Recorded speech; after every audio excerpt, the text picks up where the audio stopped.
গো মাওলানা সাহেব ওঠো নমস্কার করো, দেখলেন না? তা আমি তো শিখাবো, আমি তো শিখাবো রাজনীতি করতে নেবে যেমন আল্লাহ আকবার বলবি না, নমস্কারও বলবি না। কেন নমস্কার আমার হিন্দু ভাইদের স্টাইল, আর আসসালামু আলাইকুমটা আমাদের স্টাইল। ওদের রাজনীতি যখন করতে গেছি সেখানে দেশের মানুষ আছে, হিন্দু আছে, মুসলমান আছে, সেখানে আসসালামু আলাইকুমও বলার দরকার নেই আর নমস্কার দিবারও দরকার নেই। ওটাই বলবি আমার প্রিয় দেশবাসী, আমার বাংলার মানুষ, আমি তোমাদের ঘরে যদি জিতাও বাসটা ভালো হবে তো, তাই তো নাকি? হাই দেখেন বলছে ঠিক, উঠে আপনার যা বলার সেটা বলবেন যে আমাকে যদি জিতান আমি আপনাদের জন্য বিধানসভায় আওয়াজ তুলবো, এলাকার যা প্রয়োজন আছে সেটা মিটাবো, এই তো কথা রে বাবা। কিন্তু না, ওখানে বলতে পারছে না যে এটা আমাদের বলা যায় না। কেন? যদি আবার টিকিটটা ক্যান্সেল করে দেয়। এটা গেল, আবার আমার ঘরের একটা রয়েছে টুপিটাকেই বাদ দিয়েছে। হাই রে তুই কি? হ্যাঁ ভাই ভাইয়ের জায়গায় ভাই, ভাই ভাইয়ের জায়গায়, রাসূলুল্লাহর আগে ভাই নয়, দ্বীনের আগে ভাই নয়। আমি তাকে ব্যক্তি আক্রমণ করছি না, তো তার হিদায়াতের জন্য দোয়া যেমন চাইছি, ইনার হিদায়াতের জন্য দোয়া চাইছি। আল্লাহ এদের দুজনকে হিদায়াত করুক, বলুন আমিন। এ ভাই নয় বলে যে বলবো হিদায়াত হবে না তা নয়, একে আল্লাহ হিদায়াত করুক, এই শয়তানদের থেকে চলে আসুক, আমার ভাইটাও যেন ফিরে আসে, বলুন আমিন, বলুন আল্লাহুম্মা আমিন। এদের হিদায়াত দরকার, ঠিক না বেটি? কিন্তু এদের হিদায়াতের জন্য সবথেকে বড় ওসিলা হলো এদের হারা দরকার। আমার কথা কি কষ্ট? এদের হিদায়াতের জন্য সবচেয়ে প্রথম রাস্তা হলো হারা দরকার, কারণ জিতে গেলে আরো হারামের মাল ঝাড়বে, আর যত হারাম খাবে তত জাহান্নামের দিকে যাবে, পরিবর্তন হওয়ার রাস্তা পাবে না। যদি বলেন আমরা হুজুর মানুষ খাবো কেন, তুই খাবি না আমি জানি, তোকে খেতে হবে। কেন? নিজের জন্য না খেলো, যার ইশারায় উঠে বলছিল নমস্কার করো, যার জন্য বলছি আগুনে ঝাঁপতে দেবো, সে বলবে লিয়া ইনকাম করে। কথা বুঝছেন না? বোঝেন না? হ্যাঁ, আর না হয় তোকে বলবে গ্যাজের কেসে ভরে দেবো। তুই ভাববি আমি হুজুর মানুষ বলি, সে মানুষ গ্যাজের কেস খেয়ে যাবো, চুরি করেই এসে, তাহলে পাপটা এইভাবেই হয়। তুই কাজ দল কর, তুই দল করার জন্য তুই সব নিজের একটা দল করতে পারছিস, দুজন মিলে দল করে দিতে পারছিস, যেমন অনেক দল হচ্ছে, তোরা দুজন মিলে একটা দল করে দিতে পারছিস, কি আরো যাদের এসব লোক লালো সেটা দল করে দিতে পারছিস, করে নিয়ে মরতে পারছিস, ঠিক না বেটি? আমার কিছু বলার থাকতো না, কেন? তার ইচ্ছা কাজে করতেই পারে। কিন্তু তুই এমন লোকের দল করতে গেলি যে লোকটা বলছে কোরআন শেষে এবং উন্নতি শেষে, এই কথাটা মানিস? মানিস? যদি বলেন না মানিনি, আগে প্রথম এই কথাটাকে তোর নেত্রীকে ক্লিয়ার করতে বল যেটা আমি ভুল বলেছিলাম। আগে তোর নেত্রীকে বল যে কথা বলা আমার ভুল হয়েছিল, আমাকে সমান নজরে আপনারা দেখবেন। মানুষ মাত্র ভুল হতে পারে, আমরা দ্বিতীয় কিছু বলবো না। দ্বিতীয় নম্বর কথা, যা দল করতে গেছিস সে তো বিজেপির আইনকে মেনে নিয়েছে। বিজেপি যে ওয়াকফ কালা কানুন করেছে, আমার কথা কষ্ট, যদি আমার কথাই কষ্ট নেন তাহলে ফেরাউনের বিরুদ্ধে কেউ বলবেন না, নমরুদের বিরুদ্ধে বলবেন না। কারণ ফেরাউন নমরুদ ওরাও দিনের দুশমন ছিল, তখন মুসা নবী ইব্রাহিম ছিল, এখন মুহাম্মদ রাসূলুল্লাহ দিনের দুশমন। আজকের এই ফেরাউনের জুব্বা দাড়ি টুপি মুফতি মাওলানা বক্তা হাজী হুজুর পীর পীরজাদা সব আছে, কিন্তু আবার দেখো অত্যাচারী স্বৈরাচারী জালিমদের সঙ্গে মুখে মুখ দিয়ে গুজুর গুজুর করা হচ্ছে না, হয় না? অথচ একটা নবী দেখাতে পারবেন যে জালিমের সাথে ছিল, একটা ইমাম দেখাতে পারবেন জালিমের সাথে ছিল। ওজন চারটে ইমাম, চার ইমামই মুসলিমের পক্ষে থাকার জন্য জালিমদের হাতে অত্যাচারিত হয়েছে। ইমাম বুখারীর মতো মানুষ ন্যায়ের পক্ষে থাকার জন্য তৎকালীন শাসকের হাতে অত্যাচারিত হয়ে নিজের শহর, নিজের মাতৃভূমি ছেড়ে চলে যেতে হয়েছে। ইমাম সুফিয়ান সাওরীর উপর অত্যাচার হয়েছে, ইমামে আজমকে জুলুম করে জেলে দিয়েছে, বিষ পান করিয়ে মেরে দেওয়া হয়েছে। আমার মুর্শিদ কেবলা, আপনাদের মুর্শিদ কেবলা জমানার মুজাদ্দিদ দাদা হুজুর ব্রিটিশদের পক্ষে ছিল না বিরুদ্ধে ছিল? জোরে বলুন, জোরে বলুন। আজকে কি হচ্ছে? ইসলামের নামে, মুফতির নামে, মাওলানার নামে, বক্তার নামে, হুজুরের নামে আজকে কি হচ্ছে বলুন? এই যে সাধারণ ছেলেগুলো আমাদের ঘরের ছেলে, এরা কি করে সাহস পায় হারাম খাবার? কি করে সাহস পায় এরা মানুষকে লুটে খাবো? কি করে সাহস পাই পরের মাল দখল করে খাবো? তখনই সাহস পাই যখন আমার মতো হুজুর গোল জামা লাগিয়ে হারাম খাবে, তখনই এরা সাহস পাবে। আরে হুজুর করতে সমস্যা নেই, তো আমি করলে সমস্যা কি? কিন্তু যুব সমাজকে বলবো, হুজুরের কবরে হুজুর জবাব দেবে, আপনার কবরে আপনি দেবেন। তাই ওই হুজুরের পাল্লায় পড়বেন না যে হুজুর সূরাতে সকলে নবীর ওয়ারিস দেখাচ্ছে কিন্তু হাকিকাতে সে শয়তানের ওয়ারিস। সেই হুজুরের পাল্লায় পড়বেন না। কেননা আমার আল্লাহ জুলুমের বিরুদ্ধে, আমার আল্লাহ জুলুমের বিরুদ্ধে। তো জুলুমের পক্ষে কেউ থাকলে সে কখনো হাক্কানি উলামা হতে পারে না। এটাকে মাথায় রাখবে যুবকরা। আমার রাসূল কত কষ্ট করেছে এই দিনের জন্য। দিন বলতে কি? আমি আবার একবার বলি, দিন বলতে কি? ইসলাম। ইসলাম বলতে কি? ধর্মনীতি শুধু? ইসলামে কি শুধু ধর্মনীতি আছে?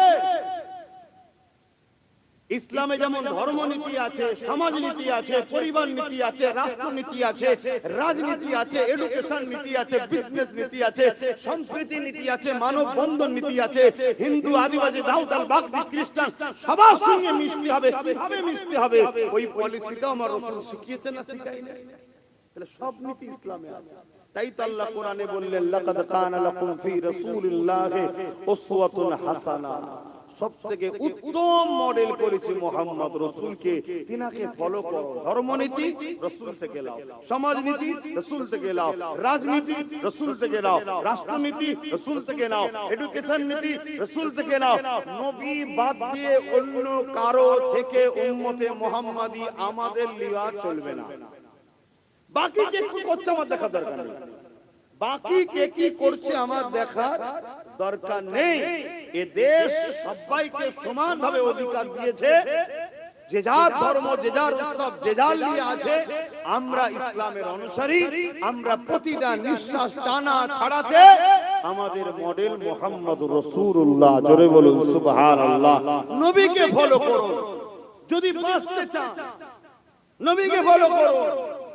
আর নচেত নবী বাদ দিয়ে, আল্লাহ বাদ দিয়ে যাদের দলদাস হয়ে যাবে, আমার আল্লাহ তাদের হাতে আমাদেরকে মিটাচ্ছে না মিটাই। খারাপ লাগবে না? উদাহরণ দেব, সব থেকে বড় একটা উদাহরণ হলো, যাদের জন্য সব করলাম তাদেরই সহযোগিতায় 93 লক্ষ লোকের নাম বাঁচা। দেখো খোদার মার দেখেছে, যাদেরকে আমরা আল্লাহ রাসূলের থেকে বেশি প্রাধান্য দিয়েছি। যদি আল্লাহ রাসূলকে প্রাধান্য বেশি দিতাম, তাহলে তাদের সঙ্গে থাকলেও তাদের কথাতে জুলুম কমসে কম করতাম না, তাদের কথাতে লুটতাম না, তাদের কথাতে অত্যাচার করতাম না, তাদের কথাতে মানুষের উপরে ঘৃণা পোষণ করতাম না, তাদের কথাতে কমসে কম যখন ইসলাম বিরোধী কোনো কথা বেরোবে তাদের সঙ্গে আর দলটা করতাম না। কিন্তু আমরা আল্লাহ রাসূলের থেকে বেশি প্রাধান্য দিয়ে ফেলেছি। তাই দেখুন তাদের হাতেই আল্লাহ আমাদেরকে মিটাচ্ছে।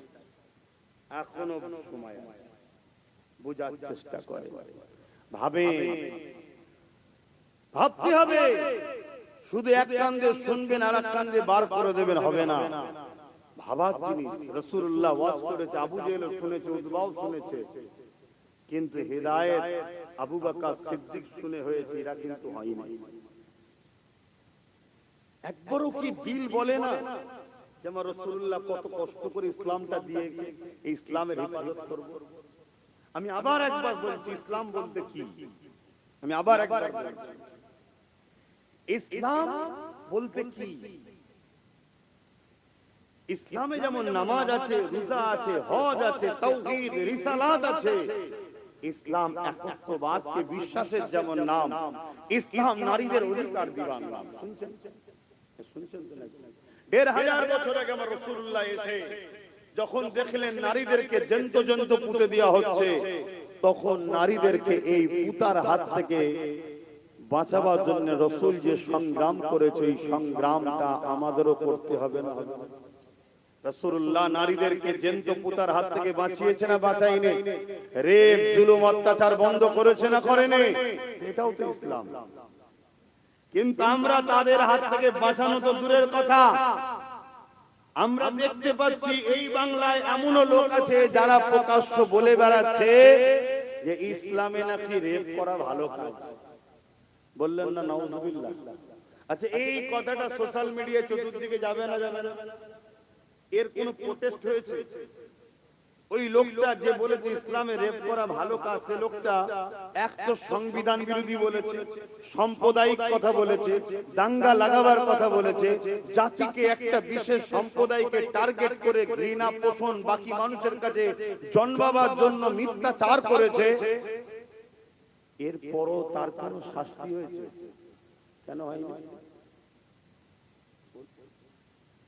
সে কি তাহলে বলেছে?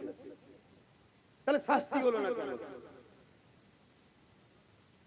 কেউ একজন একটা ফটো তোলার শখ একটা লোকের আছে ভাই, অনেক জায়গায় যে ফটো নেবে, কেউ এমন একজন আছে ফটো নিবার শখে কোন জায়গায় লাস্টে গিয়ে উঠে একটু বড় বড় কথা বলে দিয়েছে, তাকে পুলিশ ধরে নিয়ে গেছে, বলছে একদম মেন মাকড়াকে ধরে ফেলেছে। কেন? সে নাকি উস্কানিমূলক কথা বলেছে।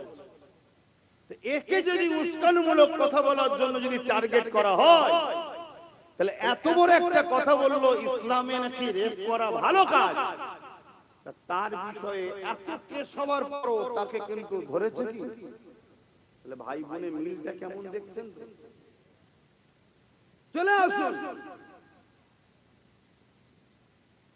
যে ধর্ম হিংসা আর অহংকারকে আল হাসাদু ইয়াকুল হাসানাতু কামা তাকুলুন নারুল হাতাবা, রাসূল বলছে অহংকার আর হিংসা এত খারাপ জিনিস, মানুষের নেক আমলকে কাঠ যেমন পুড়ে পুড়ে খেয়ে শেষ করে দেয়, মানুষের নেক আমলকে পুড়ে শেষ করে দেবে। অহংকার হিংসা ইসলামে কোনো জায়গা নাই। সেই ইসলামের কোরআনের সূরা তাওবার 5 নম্বর আয়াতে নাকি হিংসা ছড়াচ্ছে এরকম একটা কথা বললো, তাকে কি অ্যারেস্ট করেছে? কথা শুনছেন? তাহলে ভাবুন, অথচ সেই ইসলাম মের পক্ষে যদি কেউ কথা বলে তাকে কিন্তু টার্গেট করা হবে, তাকে কিন্তু হ্যারাসমেন্ট করা হবে। কেউ গরিবের পক্ষে আওয়াজ তুললে তাকে কিন্তু টার্গেট করা হবে। আমি আবার একবার বলছি, পিপাসিত মানুষের পিপাসা মিটাবার নাম ইসলাম, ক্ষুধার্ত মানুষকে খানা খাওয়াবার নাম ইসলাম, অন্নহীনকে অন্ন দিবার নাম ইসলাম, বস্ত্রহীনকে বস্ত্র দিবার নাম ইসলাম, বাসস্থানহীনকে বাসস্থান করে দিবার ব্যবস্থা করার নাম ইসলাম। সে গাঁটের পয়সাই হোক, রাজনীতির লড়াই করে হোক, যদি সততার সাথে কোন রাজনেতা মানুষের সুখে দুঃখে সাথ দেয় আর সে যদি ঈমানদার হয়, রাসূলুল্লাহ বলেছেন ওই নেতা আরশ আজিমের ছায়া পাবে। জোরে বলুন সুবহানাল্লাহ। ইসলাম জুলুম, নেশা, অন্যায়, অত্যাচারকে মিটাবার নাম ইসলাম। আমার রাসূলের ইসলাম কি মিটে যাক আপনারা চাইছেন? তাহলে আপনারা তো জুলুমের পক্ষে, অন্যায়ের পক্ষে, নেশার পক্ষে। আপনি করেন না, কিন্তু যারা নেশা সমাজে প্রজেক্ট করছে তাদেরকে সহযোগিতা করছেন। বলুন, করছেন না করেন? মনে রাখবেন, আল্লাহ পাকে জবাব দিতে হবে। দুনিয়ায় আমি আপনি যদি মনে করি এটা আমার ব্যক্তিগত ব্যাপার, দুনিয়াদারি ব্যাপার, আমি কার সঙ্গে উঠবো, কাকে সাপোর্ট করব, কার সঙ্গে সম্পর্ক রাখবো, এটা আমার দুনিয়াদারি ব্যাপার। না না না, কোন জিনিস তোমার আমার জন্য দুনিয়াদারি বলে পাশ কাটিয়ে চলে গেলে হবে না। কেন? তুমি আমি বিশ্বাসী, আখিরাত বলে আছে, কবর বলে আছে, জান্নাত বলে আছে, জাহান্নাম বলে আছে। তুমি আমি যদি ইমানদার হই, তাহলে তোমাকে আমাকে মনে রাখতে হবে, মান আহাব্বা লিল্লাহ ওয়া আবগাদা লিল্লাহ ওয়া আতা লিল্লাহ ওয়া মানআ লিল্লাহ ফাকাদ ইস্তাকমাল আল ঈমান। ভালোবাসবেন আল্লাহর জন্য, দুশমনি করবেন আল্লাহর জন্য, আত্মীয়তা করবেন আল্লাহর জন্য, বিচ্ছেদ হবেন আল্লাহর জন্য, তবে আপনি ঈমানের মজা পাবেন, আপনি প্রকৃত ঈমানদার। এই মনে রাখবেন, দুনিয়াটা আপনার আমার জন্য জন্য পরীক্ষা সেন্টার। এখানে আপনাকে প্রতিটা কদমে আপনার রব পরীক্ষা নিচ্ছে, আপনাকে খেয়াল রাখতে হবে। এই মুহূর্তটা এমন ভাবে কদম ফেললে হবে না যে কদমটা আল্লাহ পাক নারাজ হয়ে যায়, ওই কদম তুললে হবে না, ওখানে গেলে হবে না।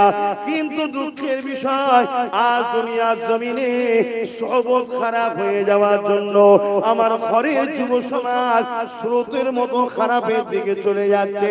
এই জন্য আল্লাহ জানিয়ে দিল, ইয়া আইয়ুহাল্লাযীনা আমানুত্তাকুল্লাহ, হে বিশ্বাসী ঈমানদারেরা, তোমরা আমি আল্লাহকে ভয় কর, ওয়াকুনু মা'আস সাদিকিন, এবং সত্যবাদীদের অনুসরণ কর।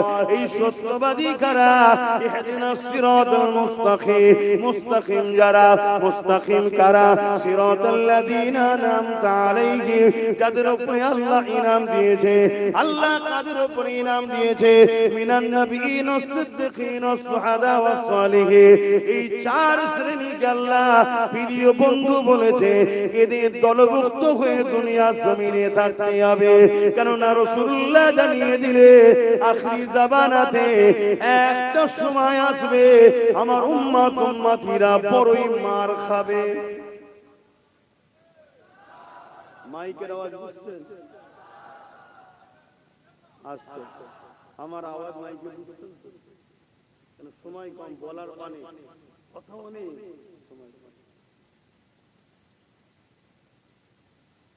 আল্লাহ রাসূল বললেন, একটা সময় আসবে এই জমিনের উপরে আমার উম্মতরা প্রচুর মার খাবে।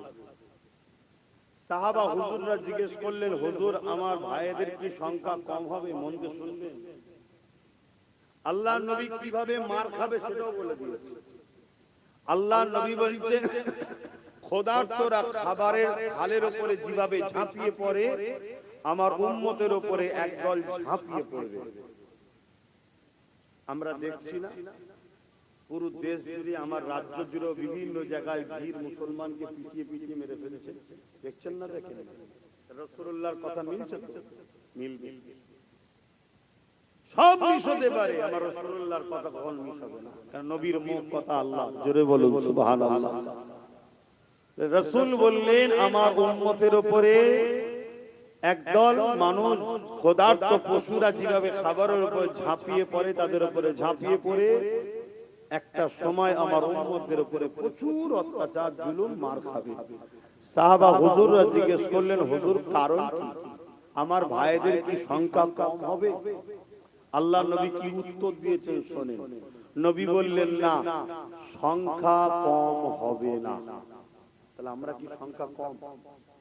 জোরে বলুন।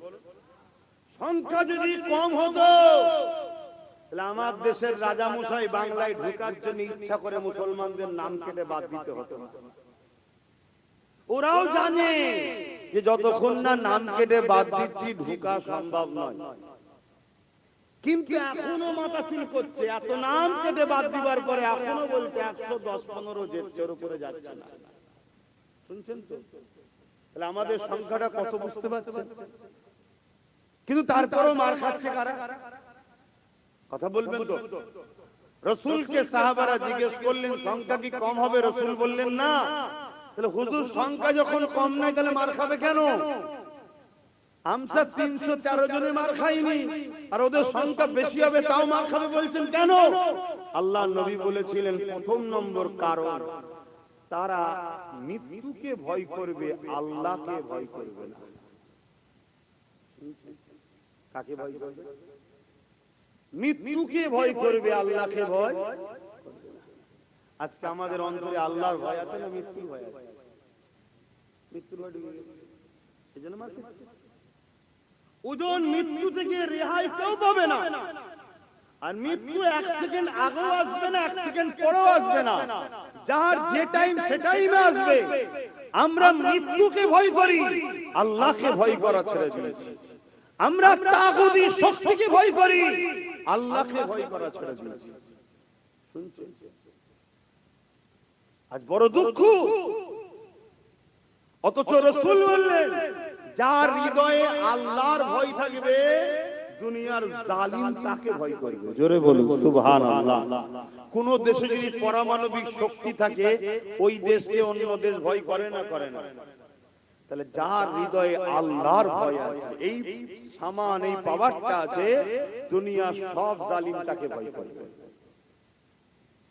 আর যার হৃদয়ে আল্লাহর ভয় নেই, আল্লাহ জালিমদের অন্তর থেকে তার ভয় তুলে নেবে। এ সমাজে এখন একটা জীবজন্তুকে মারতে গিয়ে মানুষের যতটা না ভয় লাগে, মুসলমান মারতে গিয়ে মানুষের কোনো ভয় লাগে না। ওপেন কম্পিটিশন শুরু হয়েছে, মুসলমান মারলেই বড় পোস্ট পাবে, মুসলমান মারলেই টিকিট পাবে, মুসলমান মারলেই তোমাকে হাইলাইট করা হবে। কি চলছে না চলেনি কম্পিটিশন, কে কটা মারতে পারে। এই জায়গাটায় আমরা আসলাম কেন? যারা মারছে আমি তাদেরকে শুধু দোষারোপ করব না, আমরাও তো মার খাওয়ার উপযুক্ত হয়েছি। প্রথম নম্বর কারণ আল্লাহর ভয় চলে গেছে। অথচ হযরত ইব্রাহিম খলিলুল্লাহ তিনি আল্লাহকে কত ভয় করতেন, অথচ আল্লাহ তিনাকে বন্ধু বলেছে। তিনি যখন কাঁদতেন শরীর পুরো কাঁপতো। জিজ্ঞেস করা হয়েছে, হুজুর আপনি কাঁপছেন কেন? বলছেন আল্লাহর ভয়ে। আল্লাহ তো বন্ধু আপনি। বলছে আল্লাহর গজবের কথা যখন মনে পড়ে তখন আমার আর কিছু মনে থাকে না। তাহলে প্রথম নম্বর কি জন্য মার খাচ্ছি? খৌফ ইলাহি বেরিয়ে গেছে। তাহলে মার যদি না খেতে চাই কি ঢুকাতে হবে? খৌফে ইলাহি। আর আল্লাহর ভয় যার হৃদয়ে থাকবে সে কখনো দুনিয়ার জালিমের চাটুকারিতা করবে না।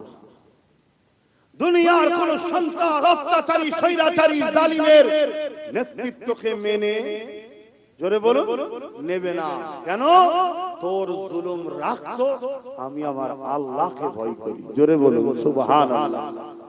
দ্বিতীয় নম্বর কথা রাসূল বললেন, আমার উম্মত লুবি হয়ে যাবে, এজন্য মার খাবে।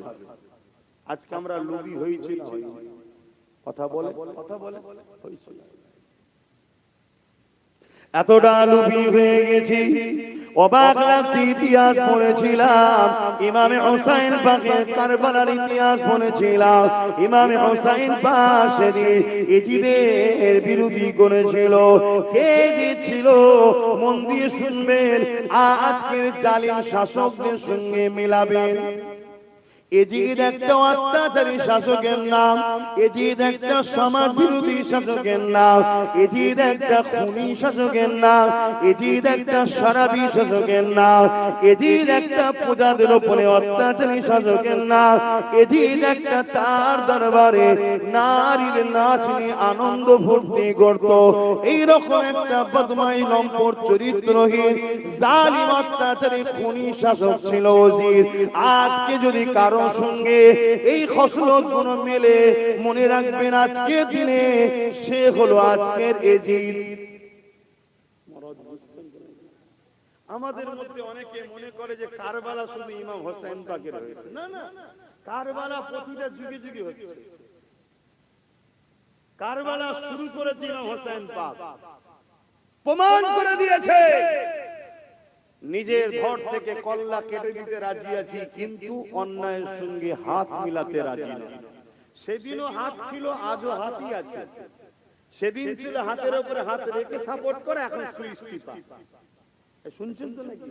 সেই হাতেরই ব্যাপার আছে, শুনছেন তো?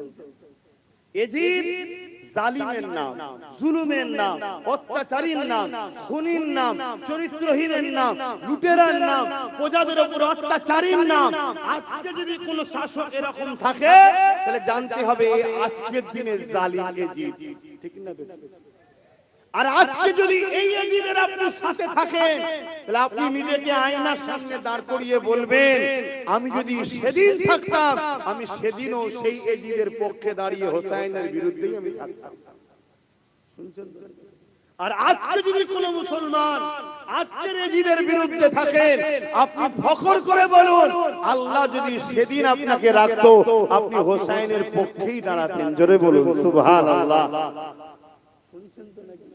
দুটো দিক, একটা রহমানের, একটা শয়তানের, একটা জুলুমের, একটা ন্যায়ের, একটা অন্যায়ের, মিথ্যা আর একটা সত্যের। সেদিন মিথ্যার দিকে ছিল এজিদ, সেদিন মিথ্যার দিকে ছিল আবু জেহেল উতবা সাইবা, সেদিন শয়তানের দিকে ছিল ফিরাউন, সেদিন শয়তানের দিকে ছিল নমরুদ। আজকের দিনও এরকম জালিম আছে না নাই? একটু কথা বলছেন না কেন? সেদিন এজিদের কাতারে 13,000 হাফেজ আলেম মুফতি ছিল, জানেন? একটু হ্যাঁ কি না বলবেন? আমার আম্মা গুলো শুনছো তো মাইকের আওয়াজ? একটু শুনুন। আম্মা, আমরা কোন পীরের ধর্ম মানি না, কোন পীরজাদার ধর্ম মানি না, কোন মুফতি মৌলানা বক্তার ধর্ম আমরা মানি না। আমরা মানি আমিনার লালের দিন মানি। জোরে বলুন সুবহানাল্লাহ। যারা আমিনার লালের দিনের পক্ষে হবে, সে যদি তার বাপ চাষিও হয়, তার বেটাকে নিয়ে নরে তাকবীর আল্লাহু আকবার দেব। আর আমিনার লালের দিনের দুশমন যদি হয়, আর তার বাপ যদি জগৎ বিখ্যাত ওলি হয়, বাপকে বাপের সম্মান দেব, কিন্তু বেটাকে আমরা মেনে নেব না। কেন? আমরা মুহাম্মদ রাসূলের দিন মানি, কারো বাপের দিনকে আমরা মানি না। শুনছেন তো নাকি? সিস্টেম দুটো ছিল, আজও আছে। ফেরাউনের পক্ষে না বিরুদ্ধে? জোরে বলুন।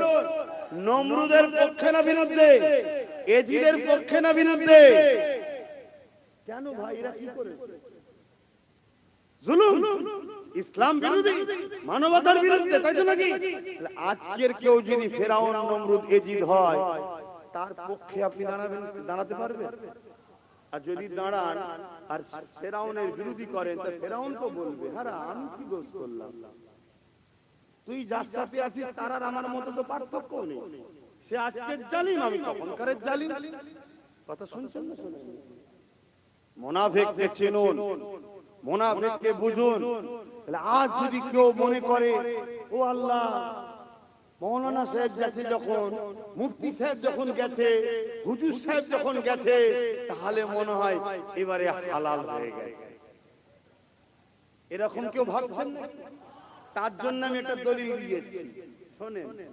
দলিল: কারবালার মাঠে একদিকে হোসাইন পাক আর একদিকে এজিদ বাহিনী। এজিদ বাহিনীর সংখ্যা 25,000। কত? আর হোসাইন পাকের মাত্র 72 জন। ইখতিলাফ আছে, 72টা, বেশিরভাগ মশহুর 72 জন। এই যে এজিদের 25,000 আছে, এই 25,000 এর মধ্যে 3,000 হাফেজ আছে, 3,000 মুফতি আছে, 7,000 আলেম রয়েছে। তরোয়াল নিয়ে এসে হোসাইনের বিরুদ্ধে লড়বে। তাহলে 13,000 হাফেজ আলেম মুফতি হোসাইনের বিরুদ্ধে লড়তে এসেছিল, তাহলে কি এজিদ ঠিক ছিল? কথা বলছেন না তো? মুফতি সাহেব রয়েছে তো, হাফেজ সাহেব রয়েছে তো, মৌলানা সাহেব রয়েছে তো, এখন তো হুজুরও আছে। হ্যাঁ, তাহলে জায়েজ হবে না? ঘাবড়ে যাবেন না, মরতে হবে।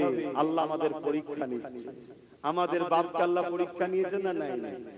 সৈয়দনা ইব্রাহিম আলাইহিস সালাম হক কথা বলেছে, গরিবের পক্ষে, নায়ের পক্ষে, তাওহীদের পক্ষে যখন কথা বলেছে, তখন তৎকালীন যে জালিম শাসক ছিল, নাম কি বলুন?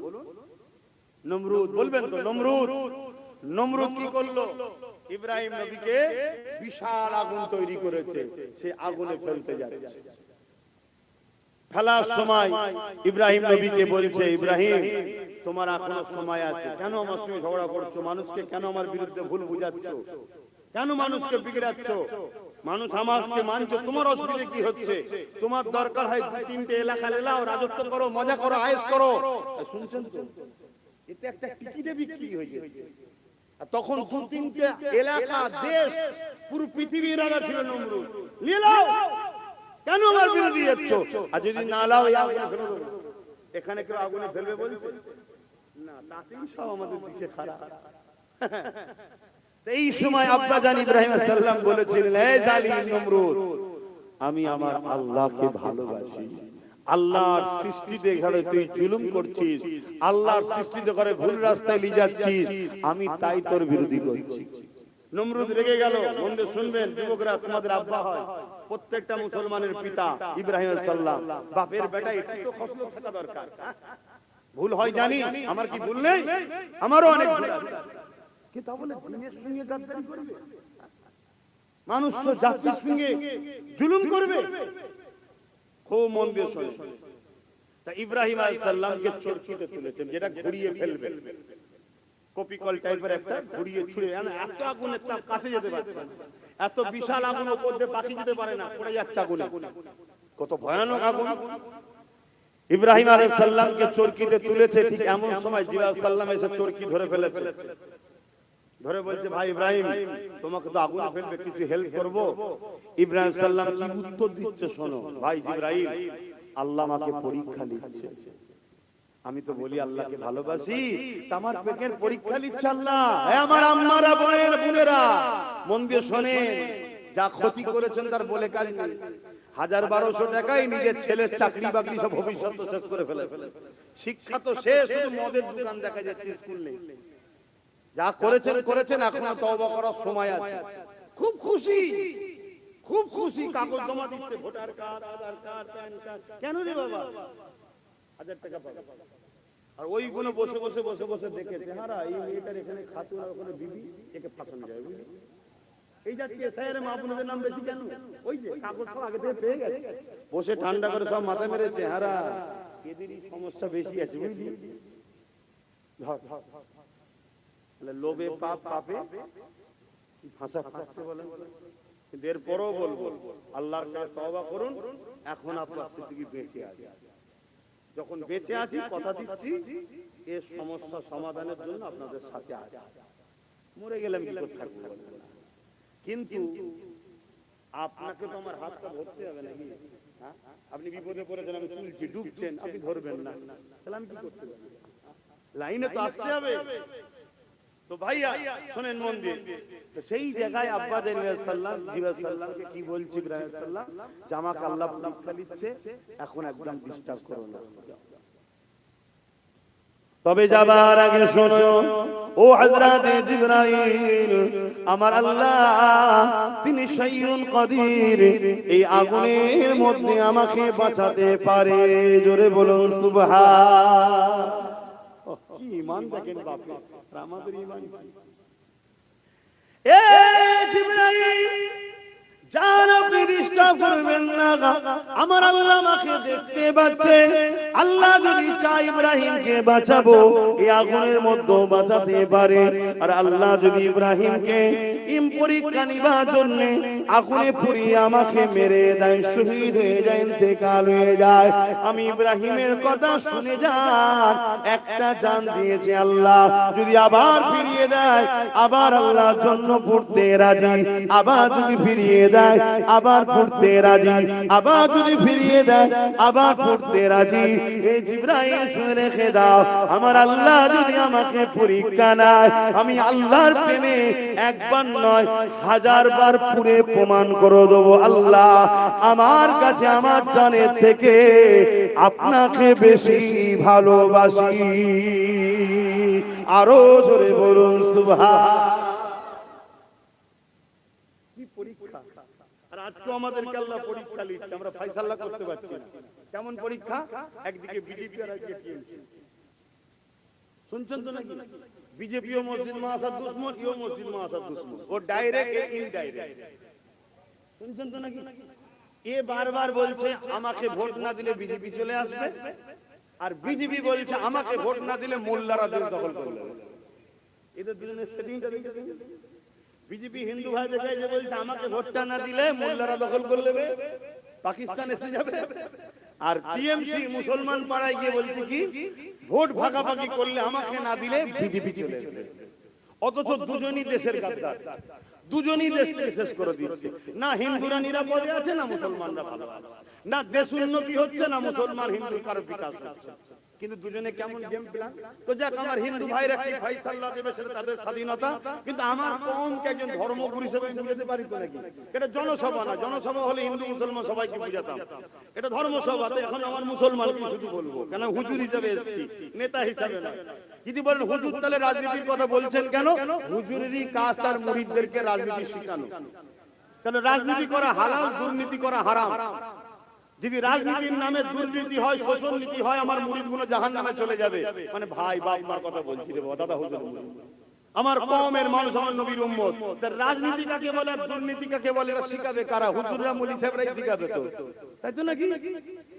না হয় রাজনীতির নামে রাজনীতি করতে গেছে, ঝান্ডা হাতে ধরিয়ে দিয়েছে, দিয়ে বলছে ধর্ম যার যার উৎসব সভা, ধর্ম যার যার উৎসব সভা।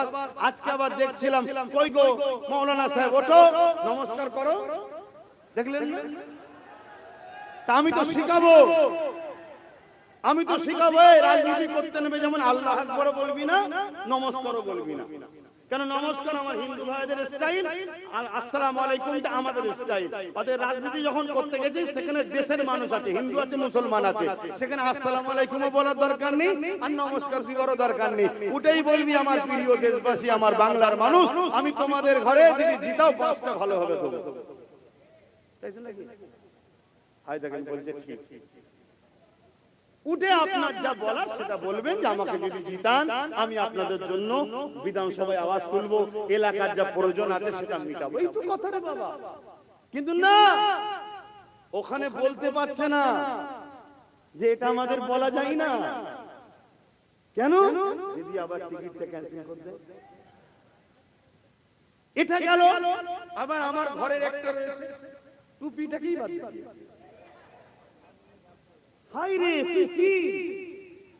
হ্যাঁ, ভাই ভাইয়ের জায়গায় ভাই, ভাই ভাইয়ের জায়গায়, রাসূলুল্লাহর আগে ভাই নয়, দ্বীনের আগে ভাই নয়।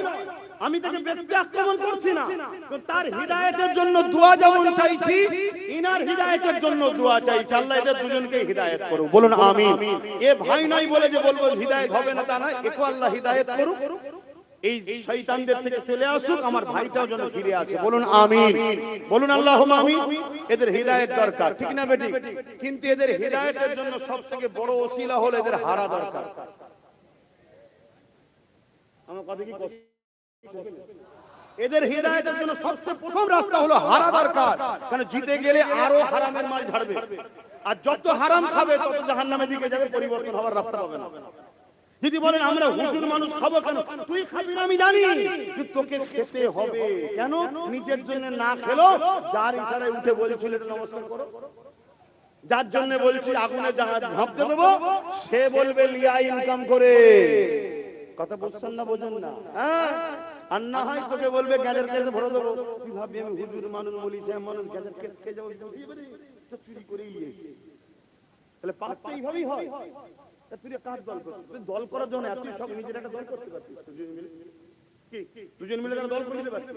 যেমন অনেক দল হচ্ছে, তোরা দুজন মিলে একটা দল করে নিতে পারছিস, কি আরো যাদের এসব লোক লাগলো সেটা দল করে নিতে পারছিস, করে নিয়ে মরতে পারছিস, ঠিক না বেটি?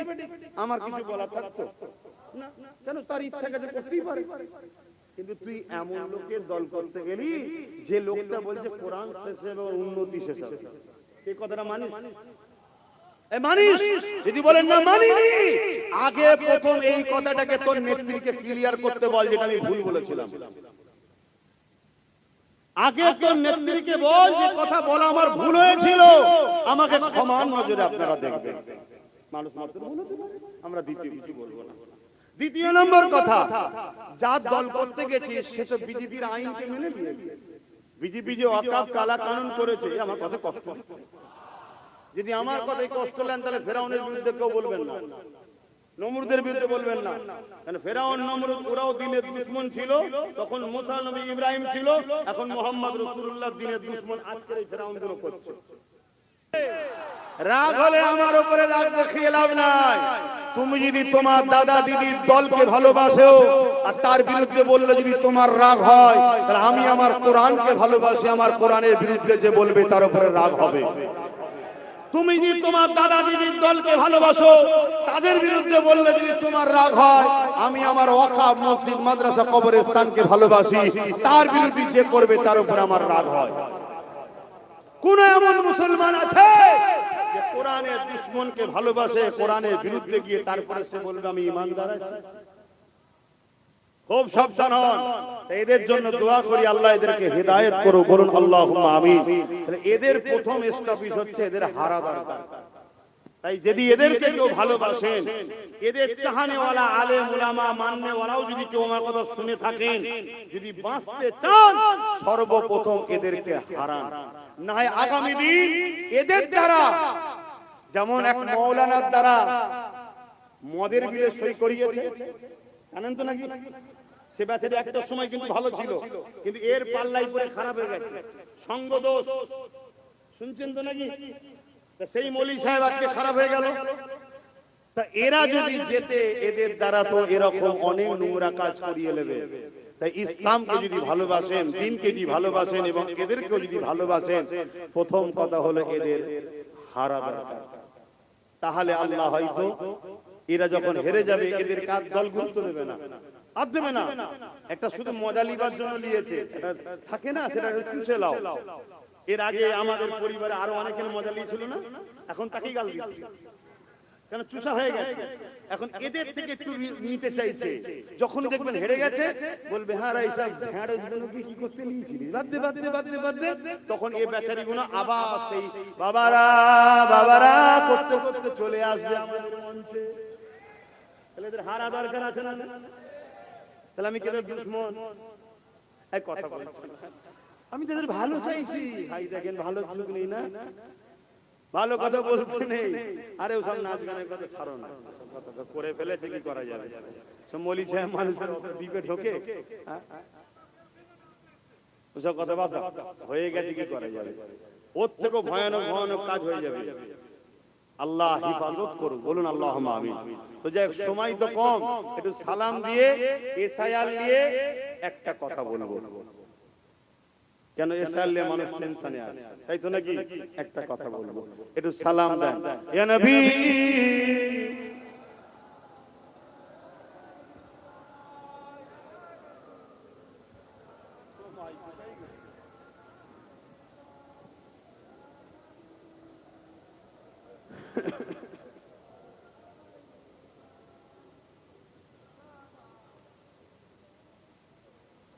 আমার ভাইরা, আমাকে যারা ভালোবাসো, তোমরাও তো রাজনীতি, তাই তো নাকি? রাজনীতি করো করো, মানা করবো না, করতে হবে। দেশের নাগরিক করবে না, ভালো কাজ তো, মানুষ সেবা, দেশ সেবা। কিন্তু রাজনীতির নামে খবরদার কাউকে লুটবে না। দ্বিতীয় নম্বর, রাজনীতির নামে কারো ধর্মকে যেমন আঘাত দেবে না, নিজের ধর্মের বিরুদ্ধে কোনো কাজ করে ফেলবে না। আজকে অনেকে দেখছি রাজনীতির নামে ফুর্তি আনন্দ করছে, বাজনা বাজাচ্ছে, খবরদার এগুলো করবে না। তোমাদের ফুর্তি করতে মন যাচ্ছে, 93 লক্ষ তোমার দেশবাসী বাংলার নাগরিকের এখন নাম নিশ্চিত হয়নি, কিসের আনন্দ এত? আর পাশাপাশি এই বাজনা ইসলামে হারাম। আল্লাহ রাসূল বলেছে একটা সময় মানুষের চেহারাকে শূকরের ন্যায়, বানরের ন্যায় বানিয়ে দেবে। কারণ কি? তারা এই নৃত্য বাজনা এসব প্রদর্শন করবে, এগুলো নিয়ে হুড়োহুড়ি করবে। সেই জায়গায় এ থেকে দূরে থাকবেন। আমার ভালোবাসার মানুষদেরকে বললাম, যদি আমায় ভালোবাসো তাহলে আমার কথা শুনতে হবে, ঠিক তো নাকি? তুমি কাউকে ভালোবাসো, দল করতে গেছো, ভাই আমাকে তোর ভালো লাগে, তোর হয়ে বেরিয়েছি, তোর মিছিলে যাব, তোকে ভোট দেবো, সব ঠিক আছে। কিন্তু তুই যদি আমাকে আল্লাহ রসুলের থেকে সরাতে চাস, জুতো খুলে তোর মুখে মারতেও রাজি, তোর সাথে আমি কোনো যেতে রাজি না। আমি স্পষ্ট কথা বলছি, আমি আমার আব্বা আম্মাকে ভালোবাসি আল্লাহ রসুলের জন্য। আমি সেই ছেলে, আমি কাউকে চিনি না। হ্যাঁ, প্রয়োজন হয়েছে আমি আমার ভাইকে না পেয়েছি, আমার ভাইও যদি কোনোদিন ভুল রাস্তায় চলে আমি তাকে ধরি। একবার একটা রাগের মাথায় একটা নোংরা ভাষা বলেছিল আমার ভাই, আপনারা জানেন কি জানি না, আমি ঘরে ডেকে ডেকে বলেছি, দ্বিতীয়বার যদি এই কথা তোর মধ্যে বেরোয়, নিজে যদি কন্ট্রোল না করতে পারিস তাহলে রাজনীতি করতে হবে না, চলে। রাগ হবে, লোক অনেক কিছু বলবে, নিজেকে কন্ট্রোল করতে হবে। বললো না, ওই মায়ের কান্নাটা দেখে আমি সহ্য করতে পারিনি। এক মায়ের কান্না দেখে যদি সহ্য না করতে পারি, আগামী দিন লাখো মায়ের কান্না বাঁচাবি কি করে? তাকে আমি বড় ভাই হিসেবে বুঝিয়েছি। হ্যাঁ, কিছু এআই ছবি করা যায়, সেসব ছবি করে আমার ভাইয়ের বিরুদ্ধে প্রচার করছে, আমার বিরুদ্ধে প্রচার করছে। যেমন আমার একটা ছবি দিয়েছে বিজেপির 3টে নেতা, দুটো লম্বা একটা বেটে, লম্বা দুটোকে পাশে রেখেছে আর বেটেটার মাথা কেটে আমার মাথা বসিয়ে দিয়েছে। খুব জোর আল্লাহ বাঁচিয়ে দিয়েছে। আল্লাহ যদি লম্বা কারো মাথায় দিত তাহলে প্রমাণ করতে একটু সমস্যা হতো। আমি তো লম্বা মানুষ, বেটের মাথায় দিয়ে দিয়েছে বলে চট করে প্রমাণ হয়ে গেছে যে এটা ফেক। খোদা কিভাবে বাঁচাতে দেখছে। এইরকম দ্বারা অনেক কিছু এআই করা যায়। 30 সেকেন্ডের বক্তব্য আমার ছেড়েছে, এগুলো আলাদা জিনিস ভাই। কিন্তু হ্যাঁ, যদি অন্যের দেখা দেখি কেউ এই রাজনীতির নামে অন্য কোন ধর্মকে আঘাত দাও বা অন্য কোন ধর্মের উৎসবকে নিজের কালচারের মধ্যে নিয়ে আসো, আমার ভালোবাসার মানুষদের বলবে এটা অন্যায় হচ্ছে, এটা ড্রামা, নাটক। নাটক করা উচিত নয়, মানুষের সঙ্গে ধোঁকা দিও না। তোমার কোনো কিছু নাই, তুমি মন্দিরে চলে গেলে, তুমি মন্দিরে কেন গেলে? তুমি কখনো গেছো না? তাহলে ভোটের সময় গেলে কেন? না হিন্দু ভাইরা যদি এইটা মনে করে আমায় ভোট দেয়, তাহলে হিন্দু ভাইদের ধোঁকা দিলে তুমি কি ভোট লিবার জন্য তার কাছে গেছো? ঠিক তেমনই কোন অমুসলিম যদি মসজিদে চলে আসে, ভাই কোনোদিন এসেছো না? এসেনি। আসলে কেন? না মুসলমানরা যদি ভোটটা দেয়, তাহলে তুমি আমার মুসলিম ভাইকে মসজিদ দেখিয়ে বোকা বানাবো। এই নাটকটা করা উচিত না। তোমার ধর্ম, তোমার উৎসব, তোমার কাছে আমি দেশ সেবা করতে নেমেছি ভাই, আমাকে যদি সুযোগ দাও আমি তোমাদের জন্য বিধানসভায় লড়বো। যেমন আমাদের চেয়ারম্যান নওশাদ সিদ্দিকী, সে 5টা বছর ভাঙড়ের মানুষের জন্য, বাকি 15টা কি বলে 11টা বছর জানা হয়েছে, এই 4 বছরে তার 10 গুণ বেশি ভাঙড়ে হয়েছে। 100 কোটি টাকার উপরে খরচ হয়েছে বলছে, শুনছেন তো নাকি? তো বাকি 10 বছর হয়নি কেন? কথা মাথায় ঢুকছে? তো এরকম যদি কেউ ভালো কাজ করতে চায় করো, অসুবিধা নেই, ইসলামের নিষেধ নাই। কিন্তু রাজনীতির নামে জানো খবরদার এমন কোন কাজ না হয় যেটা অন্য ধর্মের উপরে আঘাত দিয়ে ফেললেন বা নিজেরও ধর্ম বিরোধী কোনো কাজ করে ফেললেন, এমন কাজে জড়াবেন না। এটা এই বলা শিখাবার রাইট আমার আছে না? না এটা আছে বাপ, তাই আমি শিখাচ্ছি। এ নবী সালাম, ইয়া রাসূল সালাম, ইয়া হাবিব সালাম, সালাবাতুল্লাহ পড়িল আল্লাহ আরবানি, পোহালো দুঃখে রজনী, হইল জগৎ অনুরানী, আমিনা নয়নের মনি, ইয়া নবী সালাম, ইয়া রাসূল সালাম, ইয়া হাবিব সালাম, সালাবাতুল্লাহ। ছোট্ট করে একটু এক লাইনে একটু এসে আল্লাহ একটা কথা বলবো, দোয়া করে দেবো। সকলে বসেন, তাড়াতাড়ি বসেন, নামাজ পড়বেন না?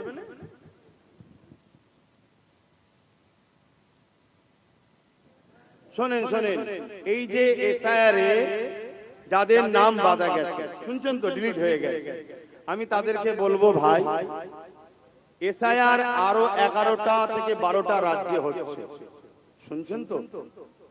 কোন রাজ্যে এরকম সমস্যা হয়নি যেটা বাংলায় হয়েছে। বাংলাকে স্পেশাল করে টার্গেট করা হয়েছে, আর এই টার্গেটে বিজেপি হলো প্রকাশ্য দোষী। বিজেপি কি প্রকাশ্য দোষী, আর বিজেপি কে সম্পূর্ণ সহযোগিতা করেছে এক্স মুখ্যমন্ত্রী রাজ্য সরকার। উদাহরণস্বরূপ অন্যান্য রাজ্যে এসআইআর হচ্ছে, কোন রাজ্যে এসআইআর এর মীমাংসার দায়িত্ব নির্বাচন কমিশন কি হাত থেকে বিচারপতিদের হাতে যায়নি, নির্বাচন কমিশনের হাতেই সব ছিল। প্রায় ৬০-৬৫ লক্ষ লোকের নাম এখনো বাকি আছে, তাদেরকে কাগজপত্র নিয়ে দেখা করতে বলছে। ঠিক তেমন সময় খেয়াল করে দেখুন, সুপ্রিম কোর্টে গিয়ে কোর্ট করে নাটক করে নির্বাচন কমিশনের হাত থেকে তুলে নিয়ে বিচারপতিদের হাতে দিয়ে দিল। কারণ কি? নির্বাচন কমিশনার যাতে ভোটটা ঘোষণা করতে পারে। কারণ নির্বাচন কমিশনের হাতে থাকলে আমরা আন্দোলন করতে পারতাম যে আপনার নাগরিকের ভোটের সমস্যা মিটাই না, আধার কার্ডে ভোটার কার্ডে আপনি ভোট ঘোষণা করলেন তার মানে, কিন্তু তাকে দিয়ে দিল কোথা? বিচারপতির হাতে। আর বিচারপতি বলছে এটা তো আমার কাজ নয়, ভোটকে ঘোষণা করবে না করবে, আমাকে দায়িত্ব দিয়েছে, আমি দেখছি, আমার যেটা সন্দেহ হবে আমি কেটে দেবো। পরবর্তীতে তুমি ট্রাইব্যুনালে যে উকিল টুকিল লাগিয়ে দলিল কাগজপত্র নিয়ে তুমি যাবে, তখন যদি জজ সাহেব মনে করে তুমি নাগরিক তো নাগরিক। এরকম হচ্ছিল না? হচ্ছিল না। কিন্তু মালদায় কোন এক জায়গায় কিছু অ্যাক্সিডেন্ট ঘটাতে পুরো সেটাকে ঘেটে ঘ হয়ে গেল। এখন ঘোষণা শুনছি কি, যা হবে ভোটের পরে হবে। আদৌ ভোটের পরে হবে কি হবে না কোনো গ্যারান্টি আছে? এই যে 93 লক্ষ কম বেশি মানুষ আজকে বিপদে পড়েছে, এর জন্য সম্পূর্ণ দোষী কেন্দ্র সরকার। আর সেই সরকারকে সম্পূর্ণভাবে যে বাঁচাচ্ছে, সহযোগিতা করছে, সেটা হলো এক্স মুখ্যমন্ত্রী রাজ্য সরকার। আমার সঙ্গে আপনারা কি একমত হতে পারছেন? যদি না হন তাও বলবেন। একমত করা হতে পারছেন, হাত তুলে সাক্ষী দেন। ব্যাস, এই যে মানুষকে ফাঁসানো হলো, যে মানুষকে ফাঁসায় সে জালিম না জালিম না। দ্বিতীয় নম্বর চলে আসেন ওয়াকফ, অর্থাৎ ইসলাম ধর্মের ধর্মীয় সম্পদ, মসজিদ, মাদ্রাসা, কবরস্থান, ঈদগাহ, খানকা, এটাকে কেউ যদি জুলুম করে ধ্বংস করে দিতে যায়, সে জালিম না জালিম না। কেন্দ্র সরকারি ওয়াকফকে মিটাতে চাইছে না চাইনি? রাজ্য সরকার সাথ দিয়েছে না দেয়নি? জোরে বলো। তাহলে এরা দুজনই ওয়াকফের বন্ধু না দুশমন? জোরে বলো। দুশমন যে হবে আমার মসজিদ মাদ্রাসা, সে জালিম না জালিম নয়? এবারে চলে আসুন রাসূলুল্লাহর একটা হাদিস। এখানে আমার উলামা ভাইরাও রয়েছেন, রাগ না করে চশমা খুলে দিয়ে আসুন। কি ভুল হচ্ছে আব্বাস সিদ্দিকীর বুঝান, কিন্তু মনে রাখবেন বিপদে আমি আছি, আপনিও আছেন।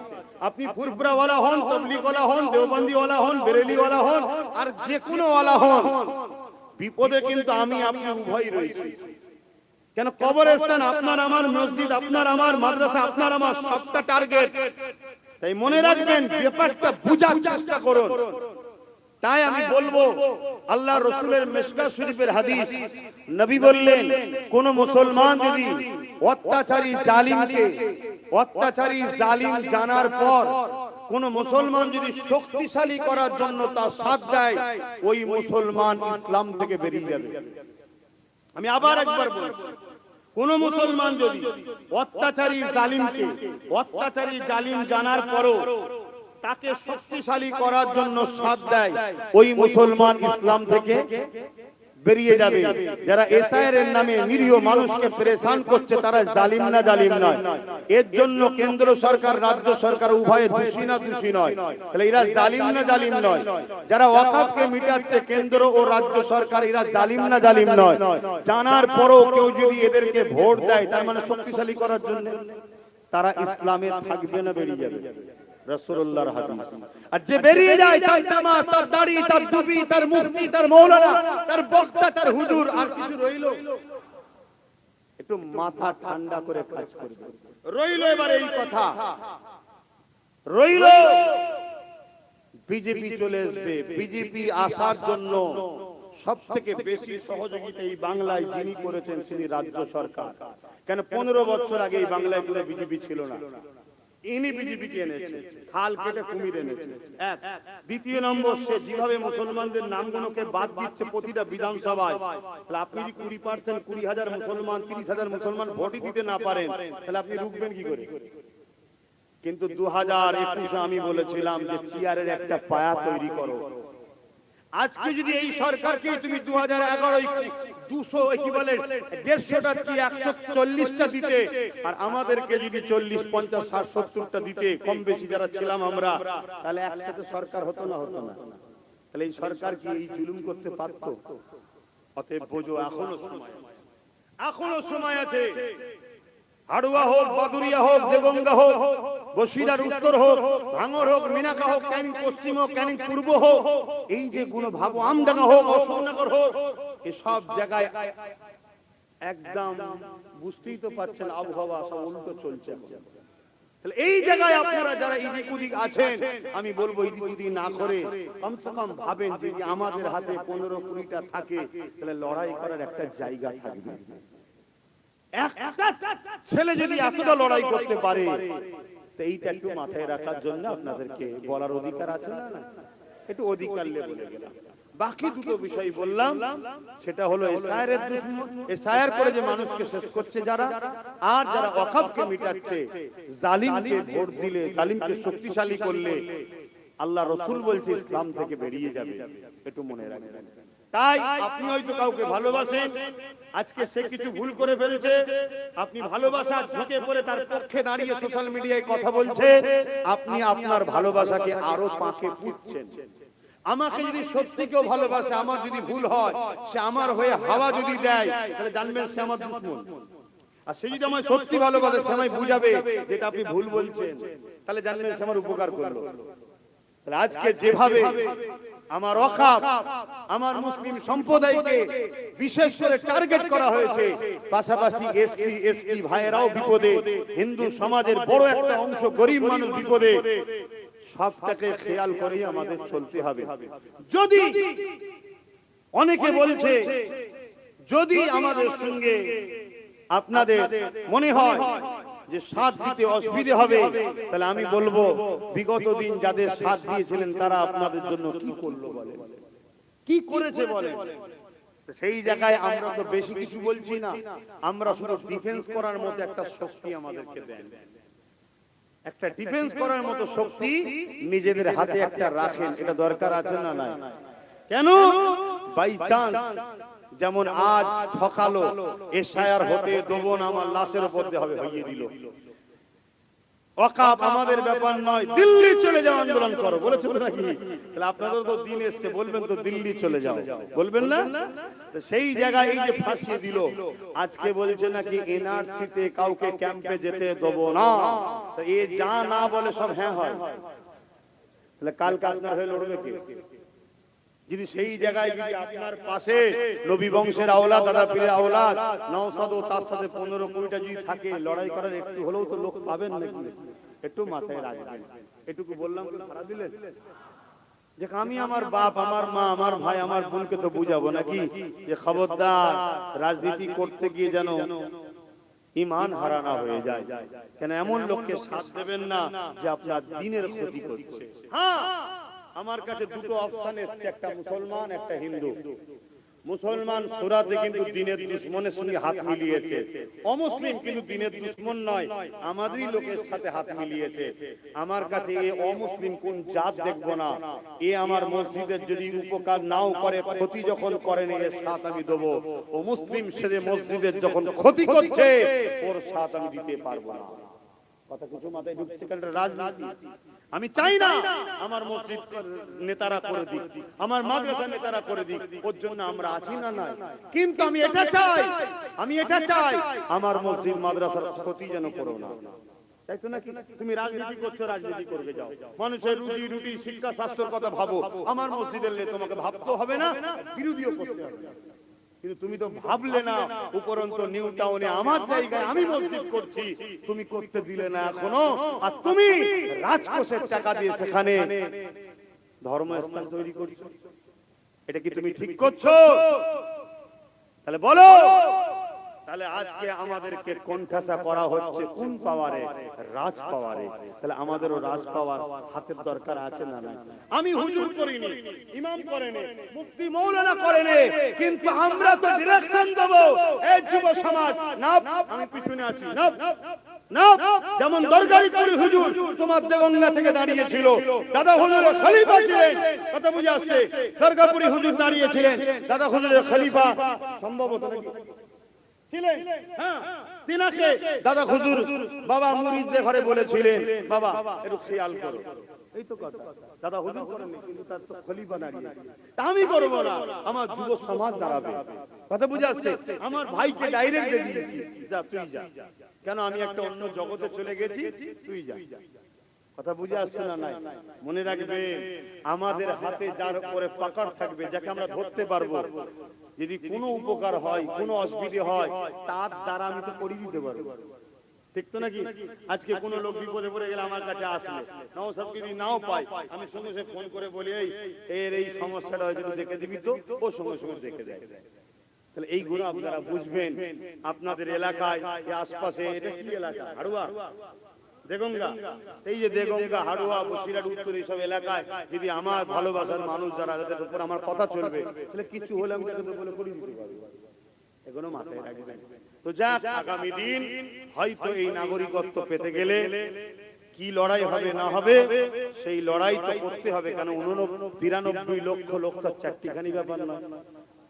আমি আগেও ছিলাম, আজও আছি, লড়াই যত বড় হোক করতে হবে।